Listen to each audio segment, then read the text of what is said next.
Hey there guys, Bruce Milligan from Cell Pro Repair Solutions. Got a S10 here where a on-off button's popping out. Just going to show you guys what's going on with this. If you like this video, please subscribe to my channel and please give it a thumbs up.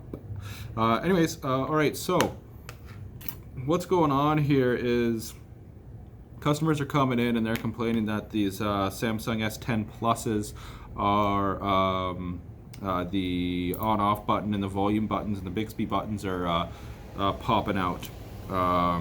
So yeah, that's a bit of a problem. What's going on is they're actually breaking. They can pop out and you put them back in, and if it doesn't go back in, then yeah, it's broken.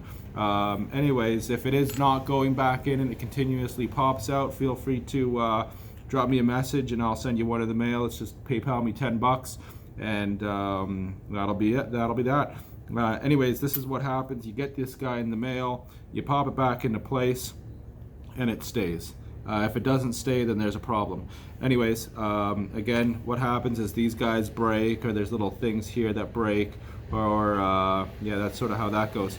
Anyways, when you get it in the mail, you take it, you put it back in its slot here, and you push it back in, and it just stays. And as you can see, it clips. Alright guys, thanks a lot. You like this video, subscribe to the channel, give me a thumbs up. Thanks.